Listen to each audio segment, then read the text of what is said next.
I was staring at the divorce papers when my phone buzzed with a notification. Marcus Chen tagged you in. Happy 5th anniversary to my incredible wife. The photo showed us at some charity gala last month. I looked radiant in borrowed diamonds. He looked proud. The comments were already flooding in. Power couple, relationship goals, you two are perfect. I signed my name on the final page. Perfect. That's what everyone thought we were. Marcus Chen, the tech billionaire. His wife, the supportive shadow who smiled for cameras and asked for nothing. They didn't know he'd forgotten my birthday 3 years running. They didn't know that on my 30th, I'd waited alone at a restaurant for 4 hours while he closed a deal in Singapore, a trip he'd forgotten to mention. They didn't know that on my 31st, I'd baked my own cake and eaten it alone while he played golf with investors. They didn't know that on my 32nd birthday just 3 months ago, I'd finally stopped expecting anything at all. But here's what they really didn't know. I'd lived this life before. I died on my 33rd birthday. Not from heartbreak, though God knows that was killing me slowly. No, I died because Marcus's secretary, the elegant Victoria Chang, had poisoned my birthday champagne. Apparently, she and Marcus had been having an affair for 2 years, and she'd decided I was an obstacle to their happiness. The irony? Marcus hadn't even been there. He was in Tokyo. He never knew what day I died. When I opened my eyes again, I was 28 years old, standing in my childhood bedroom, staring at an engagement ring I hadn't yet accepted. The first time around, I'd been so in love with Marcus Chen that I'd ignored every red flag waving in my face.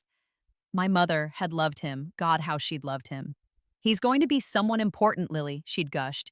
This is your chance to never worry about money again. My mother, Patricia Zhao, had spent my entire childhood obsessed with status and wealth. My father had left us when I was 12, running off with his secretary. The universe has a sick sense of humor. And she'd never recovered from the shame of it. She'd raised me on a steady diet of practical advice. Marry well, love is for people who can afford it, security is everything. My younger sister Sophie was her golden child. Beautiful, charming, brilliant at playing the game. Sophie had snagged a hedge fund manager by 25. She'd given Mom 2 perfect grandchildren and a house in the Hamptons to visit. At every family gathering, Mom would parade Sophie's accomplishments like trophies while I sat there. Marcus's increasingly absent wife, trying to convince everyone I was happy. I wasn't happy, I was lonely. But I'd convinced myself that was the price of the life I'd chosen. The truth was more complicated than that. Marcus hadn't started out cruel. When we first met at a tech conference, he'd been attentive, funny, genuinely interested in my work as a translator. He'd courted me with thoughtful gifts and long conversations about literature and philosophy. He'd made me feel seen in a way no one ever had. But success had changed him. As his company grew, as the billions rolled in, I became less of a partner and more of an accessory. A pretty face for magazine covers, a gracious hostess for investor dinners, someone to smile and nod while he made decisions about our life without consulting me. The birthdays were just the most obvious symptom. He forgot our anniversary twice. He missed my mother's funeral because he was giving a keynote in Berlin, though he'd remembered to send flowers, which Mom would have appreciated more than his presence anyway. He forgot I was allergic to shellfish and nearly killed me at a business dinner. He forgot I existed unless he needed me to exist. And I'd let it happen. I'd made myself smaller and smaller, thinking that was what love required. Thinking that was what marriage meant.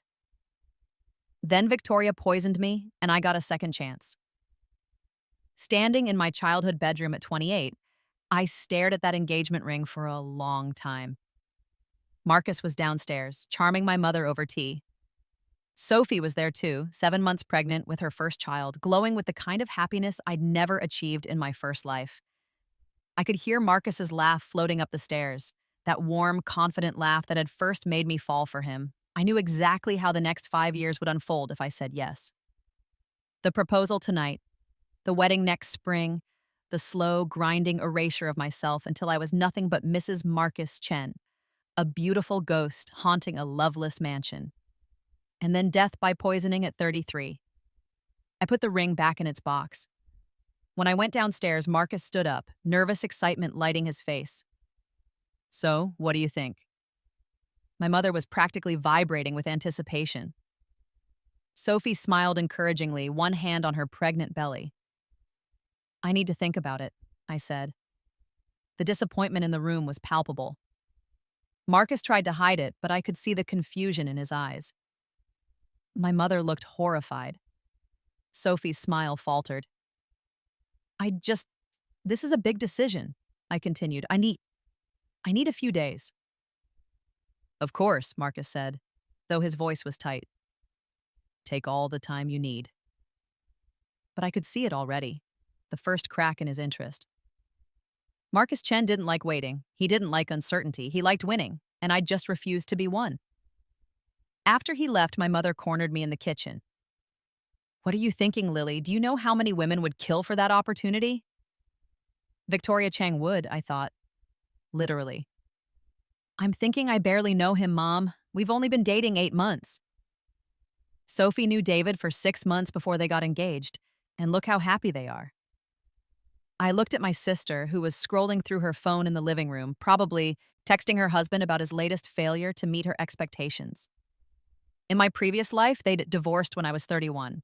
Sophie had taken him for everything he had. I wondered if I should warn him, then decided he'd figure it out himself. I'm not Sophie, I said. My mother's expression hardened. No, you're not. Sophie knows how to recognize an opportunity.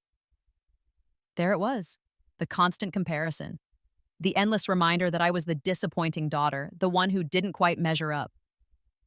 In my first life, that had driven me straight into Marcus's arms, desperate to prove I could succeed at something. This time, I knew better. I'm going for a walk, I said, grabbing my jacket. Outside, the autumn air was crisp and sharp. I walked without direction, my mind racing. I had foreknowledge of the next 5 years, but what was I supposed to do with it? I couldn't just live my old life in reverse. I couldn't fix what was fundamentally broken. But I could build something new. I'd spent my first life translating other people's words, making myself invisible in service of their voices. I'd been good at it, good enough that I'd supported myself comfortably before Marcus. But I'd always dreamed of doing something more. Writing, creating, building something that was mine. In my first life, Marcus had discouraged it. Focus on us, he'd said. There'll be time for hobbies later. Later never came. This time, I'd make my own time. I told Marcus no 2 weeks later. He took it better than I expected, which is to say he acted understanding while making it clear he thought I was making a massive mistake. My mother didn't speak to me for a month. Sophie called me an idiot, but I didn't care. I'd been dead before. I knew what regret felt like from the inside. I threw myself into my work with a new intensity. The thing about being a translator is that you see patterns in language, in the way ideas move across cultures. You understand communication at a level most people never consider. And I'd always had a gift for languages.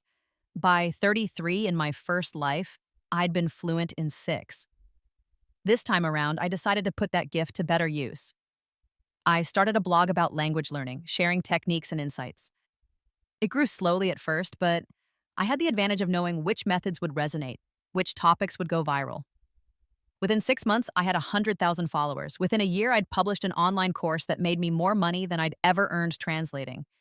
More importantly, I was building something that belonged to me, something Marcus Chen couldn't take credit for. I watched his company from a distance. I knew every major move he'd make, every acquisition, every product launch. I knew which ventures would succeed and which would fail. I knew about the patent dispute that would nearly bankrupt him when I was 30. I knew about the board revolt that would almost push him out when I was 31. And I knew about Victoria Chang. She'd joined his company as his executive assistant when I was 29 in my first life, about 6 months after our wedding. She was efficient, brilliant, beautiful. She'd made herself indispensable to him, and somewhere along the way, they'd begun an affair. I needed to know if it would happen again, if some things were inevitable, or if my rejection had changed his path. So I watched, and I waited. My 30th birthday arrived. I woke up in my small apartment, the one I'd rented after turning down Marcus's proposal, and made myself coffee. I had plans with friends that evening, real friends I'd cultivated this time around, not the social climbers who'd pretended to like me because of my husband's money. My phone buzzed. A message from Marcus. Happy birthday, Lily. Hope you're well. I stared at the text for a long time. In my first life, he'd forgotten entirely, too busy closing a deal in Singapore. This time, he'd remembered. Because I wasn't his wife. Because I was the one who got away, and that made me memorable. The irony wasn't lost on me. I spent my birthday doing exactly what I wanted. Brunch with friends, a long walk through the botanical gardens, dinner at my favorite Thai restaurant. No fancy jewelry I didn't choose, no investor dinners masquerading as celebrations, just me being happy. That night, as I was getting ready for bed, my phone rang. Sophie. Hey, she said, her voice strange. Can we talk? We met for coffee the next morning. She looked tired, the glow of pregnancy replaced by something heavier. Her son was 18 months old now, and she was 6 months pregnant with her second. David's having an affair, she said without preamble. I wasn't surprised. It had happened in my first life too, just a bit later. But I feigned shock, made the appropriate sympathetic noises. I don't know what to do, Sophie continued. Mom keeps saying I should forgive him, that men stray sometimes, that I have the kids to think about, but Lily, I'm so angry I can barely look at him. This was new. In my first life, Sophie had hidden the affair, pretended everything was fine until she'd gathered enough evidence to destroy him in divorce court. She'd never asked for my advice, never shown me this vulnerability. What do you want to do? I asked. I want to leave him, but everyone's telling me I'm being dramatic, that I'm throwing away a good thing over one mistake. She looked at me with something that might have been envy. You walked away from Marcus Chen. Everyone thought you were crazy, but you did it anyway. How did you know? I thought about how to answer that. I couldn't tell her the truth, that I'd lived through a loveless marriage and died for my trouble. But I could give her something real. I knew because every time I imagined marrying him, I felt smaller, I said. Like I was erasing parts of myself to fit into his life. And I realized that even if he was perfect on paper, even if everyone else thought I was making a mistake, I'd rather be alone and whole than partnered and hollow. Sophie's eyes filled with tears. That's exactly how I feel, like I've been shrinking myself to fit into this life everyone told me I should want. Then leave, I said simply. It'll be hard, but you'll survive. And you'll be surprised by who you become when you're not trying to be who everyone else wants you to be. She did leave. The divorce was ugly. David fought her on everything, and my mother sided with him, claiming Sophie was being selfish and destroying her children's lives. But Sophie held firm, and by the time her second child was born, she was free. It changed something between us, that conversation. We'd never been close. My mother had pitted us against each other our whole lives, making love a competition. But now we started talking regularly, really talking.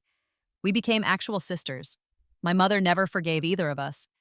When I turned 31, I threw myself a party. Nothing fancy, just friends, cake, and terrible karaoke. Marcus sent another text. Happy birthday. I see your course is doing well. Congratulations. He'd been following my career. I shouldn't have been surprised. Marcus Chen never really let go of things. He just waited for them to come back to him. I didn't respond. The next day, I got an email from a literary agent. She'd found my blog, loved my voice, wanted to know if I'd ever considered writing a book. I had, of course. I'd outlined 3 different projects in my spare time, knowing this opportunity would come. Within 2 months, I had a book deal. Within 6, I had a bestseller. The book was about language, connection, and finding your voice in a world that constantly tries to silence you. Critics called it profound and accessible. Readers called it life-changing. Marcus sent me a copy to sign. I wrote, "To Marcus, may you learn to hear the voices you've been ignoring. Lily." I don't know if he understood the message. Victoria Chang entered his life right on schedule. I saw the announcement on LinkedIn, excited to join Chen Industries as executive assistant to the CEO. Her profile picture showed a beautiful woman with sharp eyes and a sharper smile. I felt nothing. No jealousy, no anger, not even vindication.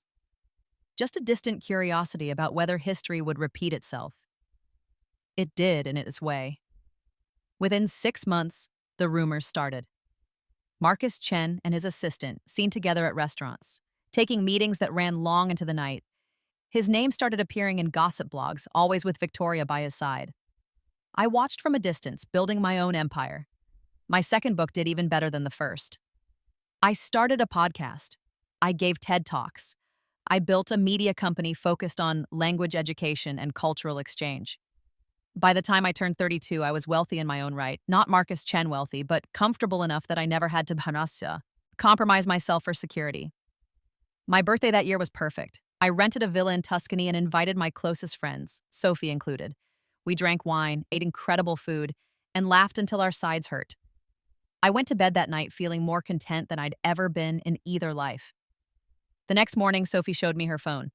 Have you seen this? It was a news article. Tech billionaire Marcus Chen announces engagement to executive assistant Victoria Chang. I scrolled through the photos. Victoria wearing a massive diamond ring, Marcus looking happy in a way I'd never quite managed to make him. The comments were mixed. Some congratulatory, others speculating about how long they'd been together, whether there'd been overlap with previous relationships. Are you okay? Sophie asked gently. I'm fine, I said, and I meant it. Actually, I'm grateful. In another life, that could have been me. She squeezed my hand, not understanding, but supporting anyway. They married quickly, a lavish destination wedding in Bali that dominated social media for weeks. I didn't attend, though I'd been invited as a courtesy. I sent an expensive gift and a note, wishing you both every happiness. I meant it, not because I was magnanimous, but because I knew what was coming. In my first life, Victoria had poisoned me because she'd wanted Marcus to herself. But the Victoria who'd killed me had been desperate, trapped in a 2-year affair with a man who wouldn't leave his wife. This Victoria had won. She'd gotten everything she wanted, which meant she had no reason to kill anyone.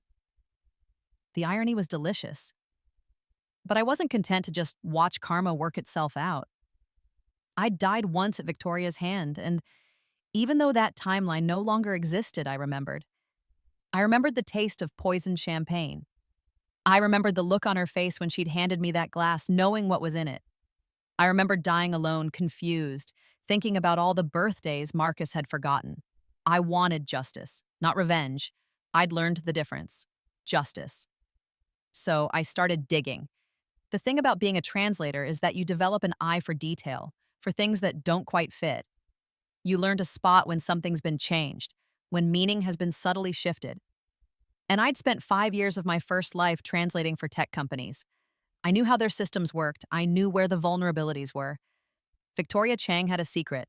I knew because in my first life, I'd accidentally discovered it 3 weeks before she killed me. I'd been looking through Marcus's office for a file when I'd found a folder with her name on it. Inside were her real credentials, or rather, the lack of them. Victoria Chang wasn't who she claimed to be. Her MBA from Stanford? Fabricated? Her previous experience at Fortune 500 companies? Exaggerated at best, fiction at worst. She'd built her entire career on carefully constructed lies, and she'd been terrified I'd tell Marcus. That's why she'd killed me. Not for love, for self-preservation. This time around, I had something she didn't know I had: time, resources, and motivation. I hired a private investigator. Not to follow her, that would be too obvious. Instead, I had him verify every single thing on her resume. Every job, every degree, every reference. It took 6 months and cost me a fortune, but I got what I needed. Victoria Chang's entire professional history was a house of cards, and I was about to blow. I turned 33 on a Tuesday. I woke up in my penthouse apartment, the one I'd bought with my own money, and looked out at the city. I was alive. I was happy. I was free. And today I was going to destroy the woman who'd killed me in another lifetime. I'd arranged everything carefully. The private investigator had compiled a comprehensive report documenting Victoria's fabrications. But I couldn't just send it to Marcus. He'd dismiss it as jealousy from a rejected ex-girlfriend. No, I needed something more public, more undeniable. I'd been cultivating a relationship with the investigative journalist named Rachel Kim for the past year. I'd given her tips on other stories, built trust, established myself as a reliable source. Now, I handed her the biggest story of her career. Victoria Chang, wife of tech billionaire Marcus Chen, has built her career on lies, the article read. An investigation by this reporter has uncovered fabricated credentials, false employment history, and a pattern of deception stretching back over a decade. It included copies of the fake Stanford degree, testimonials from companies where she'd never actually worked, even an interview with a reference who admitted Victoria had paid her to lie. The article went live on my birthday at exactly noon. By 1 p.m., it was trending on social media. By 3 p.m., Marcus Chen had issued a statement saying he was reviewing the allegations. By 6 p.m., Victoria had been photographed leaving their house with suitcases. By midnight, the board of Chen Industries had called an emergency meeting to discuss whether Marcus's judgment had been compromised. I watched it all unfold from my apartment, eating birthday cake and sipping champagne, unpoisoned this time. My phone rang. Marcus. I almost didn't answer, but curiosity won. Lily, he said, his voice rough. Did you do this? Do what? I asked innocently. Don't play games. The investigator who compiled this report, I traced the payments back to one of your shell companies. I'd been sloppy on purpose. I wanted him to know. Yes, I said simply. I did this. Why? His voice broke on the word. Why would you destroy her like this? Because I married her instead of you? I laughed. I couldn't help it. Marcus, I turned you down, remember? I didn't want to marry you. Then why? I thought about telling him the truth, about the life we'd lived together, about the birthdays he'd forgotten, about the loneliness of being Mrs. Marcus Chen, about Victoria's poisoned champagne and my death at 33. But he'd never believe me. And honestly, he didn't deserve the truth. Because she's a fraud, I said instead. And frauds should be exposed. It's that simple. This is going to destroy my company. The board is questioning my judgment. My stock price is tanking. And for what? Because she lied on her resume? No, I said quietly. It's happening because you never learned to see the people around you clearly. You saw what you wanted to see in her, just like you saw what you wanted to see in me. You never bothered to look deeper. And that's on you, Marcus, not me. I hung up. Sophie called 10 minutes later, laughing. Oh my God, Lily, did you see what happened to Marcus's wife? I might have heard something about it. Mom's having a meltdown. She keeps saying you dodged a bullet, that if you'd married him, you'd be humiliated right now. Sophie paused. She actually apologized to you. I never thought I'd see the day. I smiled. Character growth comes at the strangest times. Seriously, though, Sophie said. How did you know? When you turned him down, how did you know he wasn't worth it? I thought about that. I didn't know exactly. I just knew who I'd have to become to be with him, and I didn't like her. I liked myself better. That's the smartest thing I've ever heard. We talked for another hour about everything and nothing. When we hung up, I felt more connected to my sister than I ever had in either life.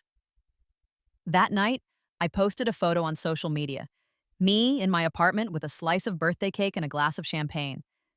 The caption read, 33 and thriving. Here's to remembering who you are and never apologizing for it. The comments flooded in. Hundreds, then thousands. People who'd followed my journey, who'd read my books, who'd taken my courses. People who'd learned to find their own voices because I'd helped them. And one comment from a number I didn't recognize. Happy birthday, Lily. I'm sorry I forgot M. I deleted it without responding. The fallout from Victoria's exposure was spectacular.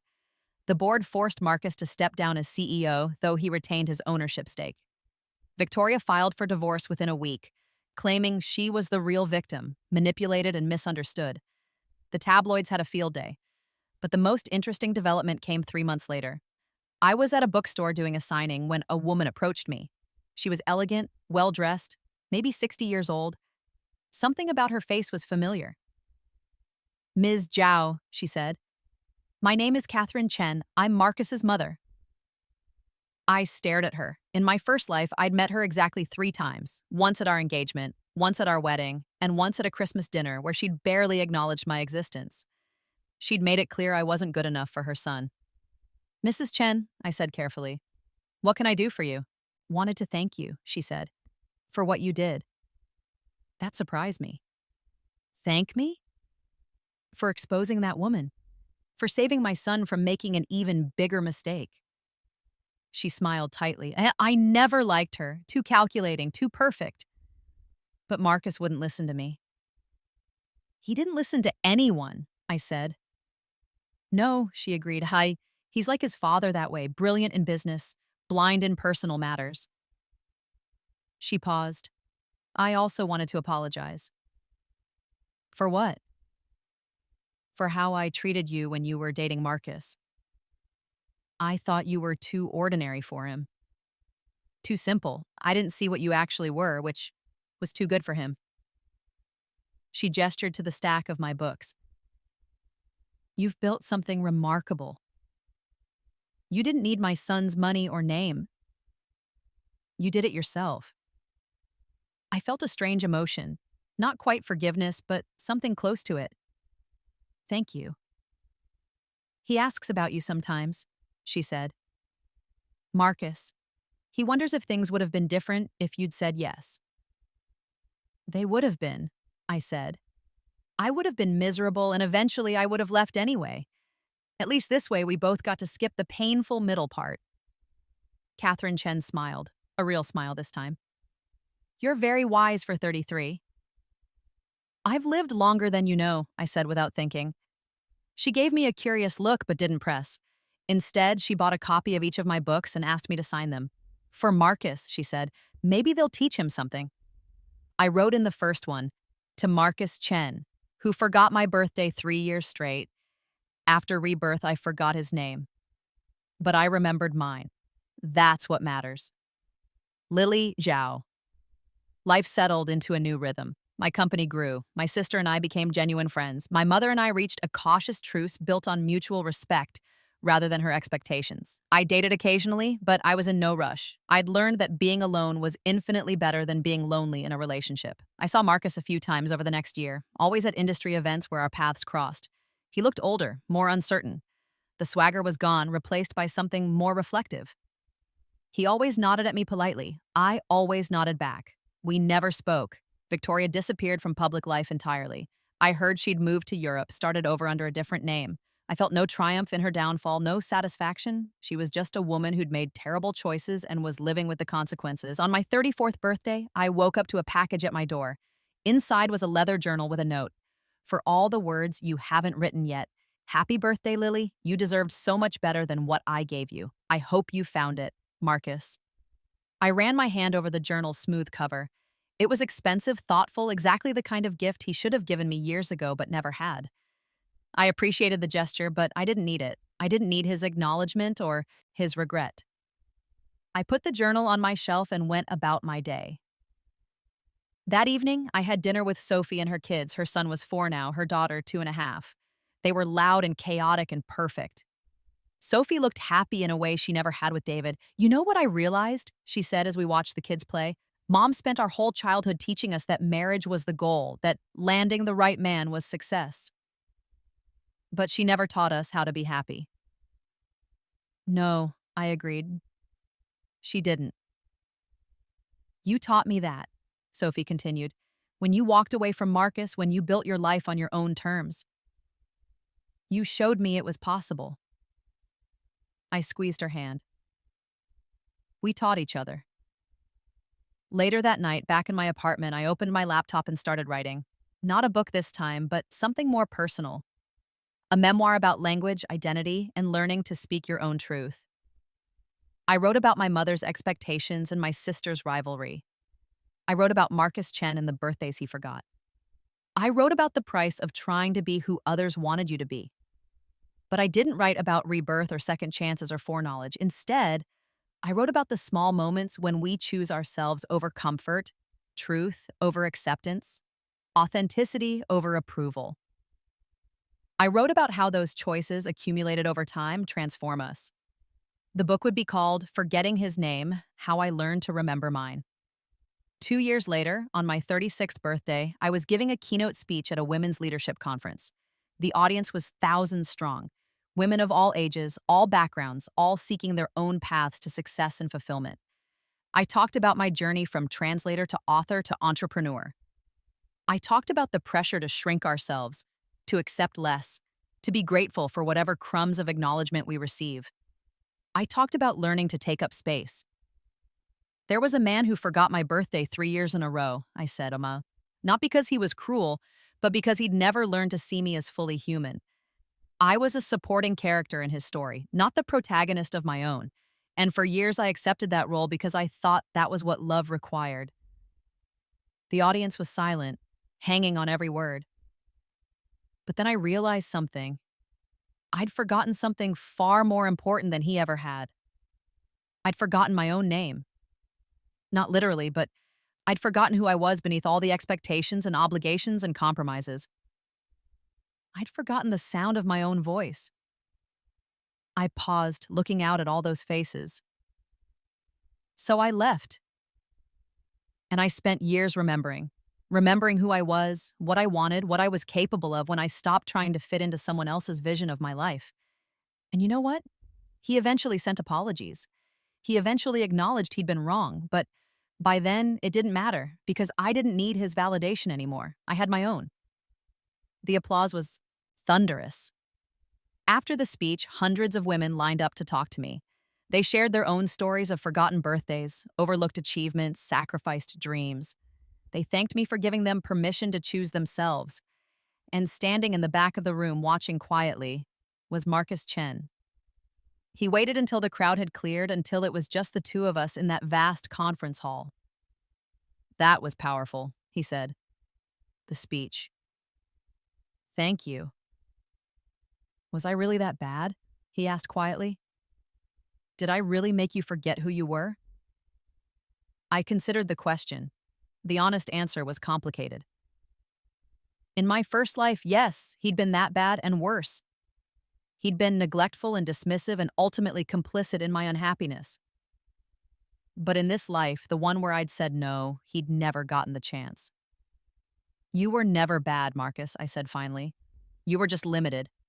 You saw the world only from your own perspective, and everyone else was either useful or invisible. I would have been invisible. And now? Now you're learning to see. It's taken you a long time, but you're getting there. He smiled sadly. I read your book, the new one. Forgetting His Name. It's about me, isn't it? Parts of it are about you, but mostly it's about me, about finding myself. You were just the catalyst. I've spent years wondering what would have happened if you'd said yes, Marcus admitted. If we'd gotten married, built a life together. I know exactly what would have happened, I said. I would have been unhappy and eventually I would have left. Or worse, I would have stayed and lost myself completely. Either way, we would have destroyed each other. How can you be so sure? I smiled. Because I know myself now, and I know what I need. You couldn't have given it to me, Marcus. Not because you're a bad person, but because we wanted fundamentally different things. You wanted someone to fit into your life. I needed someone who would build a life with me. Have you found that? He asked. Someone to build with? I thought about my sister, my friends, my company, my readers. I thought about the life I'd constructed from nothing, brick by brick, word by word. Yes, I said. I have, just not in the way you're thinking. He nodded slowly. I'm happy for you, Lily. I mean that. I know you do. And I hope you find what you're looking for, too. What if what I'm looking for is a second chance? He asked. I looked at him. Really looked at him. He was older now, more seasoned by failure and loss. The arrogance was gone, replaced by something more genuine. In another life, maybe I would have been tempted, but I'd already lived that life. I knew where it led. You don't get a second chance with me, Marcus, I said gently, But you get a first chance with whoever comes next. Don't waste it. He left without another word. I turned 40 in a villa overlooking the Mediterranean. Sophie was there, along with 15 of my closest friends.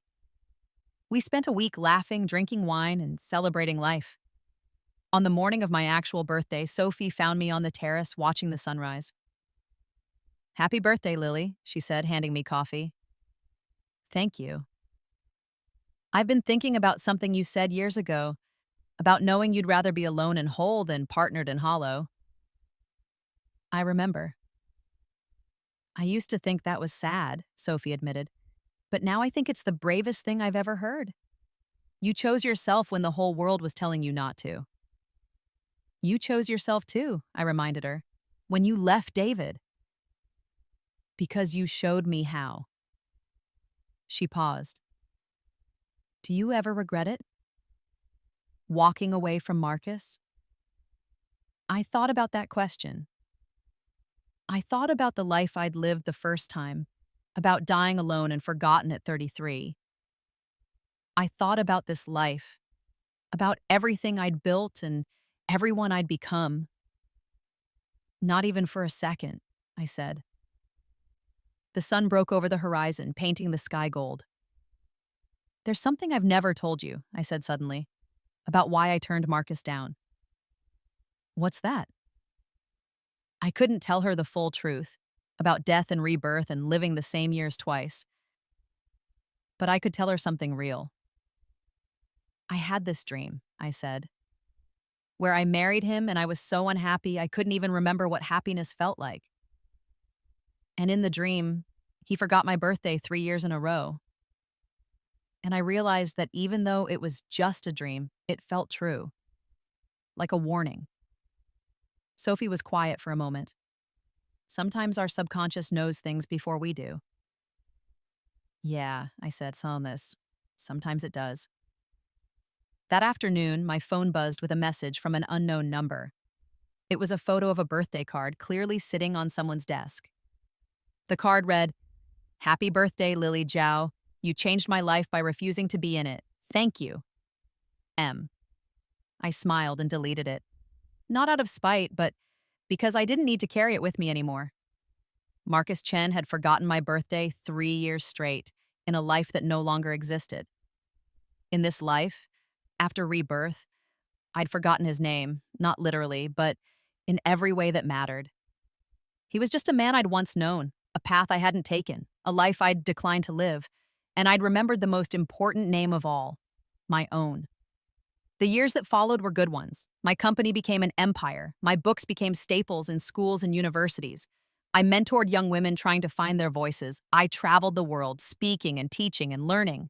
I dated occasionally, but I never felt the need to marry. I had love in abundance from my sister, my nieces and nephews, my friends, my readers. I'd learned that love wasn't something you had to earn by making yourself smaller.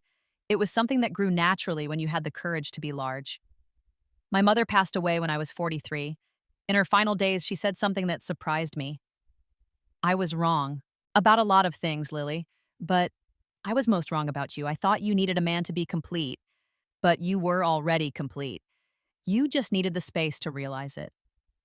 It was the closest she'd ever come to an apology. I took it. Sophie and I scattered her ashes in the garden where we'd played as children. "Do you think she was happy?" Sophie asked. "I think she was as happy as she knew how to be," I said. "She did her best with what she had." "That's generous of you." "Life's too short for grudges," I said. "My dipmana.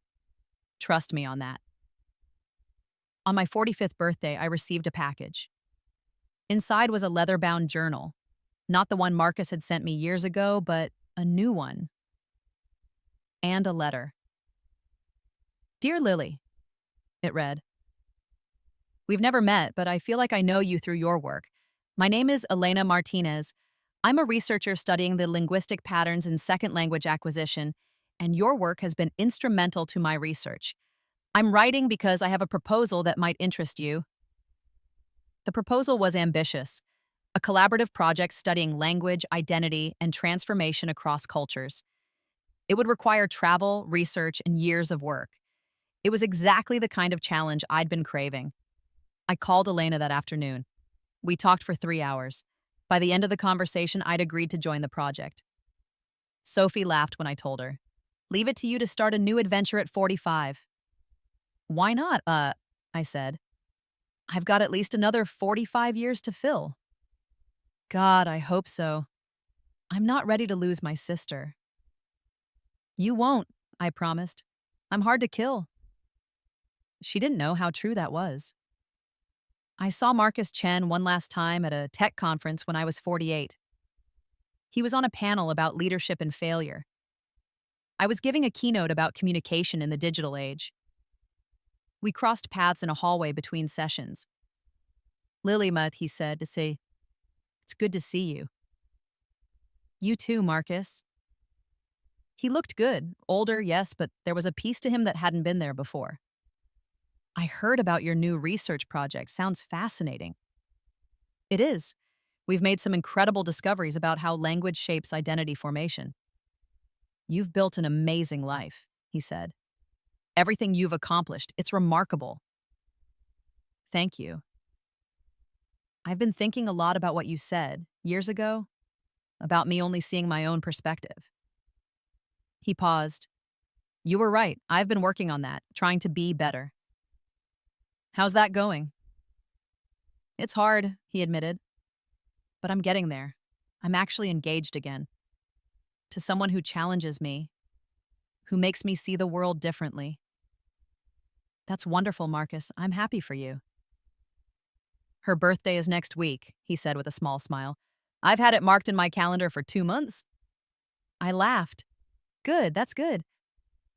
We stood there for a moment, two people who'd almost built a life together in a timeline that no longer existed. I need to ask you something, Marcus said, and I need you to be honest. Okay. If I had remembered your birthdays, if I had been different, better, would you have stayed? I thought about how to answer that. The truth was complicated. In my first life, better birthday acknowledgement wouldn't have fixed the fundamental incompatibility between us. He would still have been a man who needed to be the center of his universe, and I would still have been a woman who needed to be the center of her own. No, I said gently, because the birthdays were just a symptom, Marcus. The real problem was that we wanted different things. You wanted someone to witness your life. I wanted someone to live alongside mine. Those aren't the same thing. He nodded slowly. Thank you for being honest. Thank you for asking. We shook hands, a formal, final gesture, and went our separate ways. I never saw him again. I'm 60 now. My hair is silver, and my face shows the lines of decades of laughter and thought. My research project with Elena concluded last year with a published study that's reshaping how we think about language and self-concept. My company is thriving under the leadership of the brilliant young women I've mentored. Sophie is a grandmother now, her children grown and successful. We still talk every week, two sisters who found each other late but made up for lost time. I never married. I never felt the need to. I had love in abundance from friends, from family, from the thousands of people whose lives I'd touched through my work. But most importantly, I had myself. The self I'd forgotten and then remembered. The self I'd built and rebuilt and finally, fully claimed. Yesterday was my 60th birthday.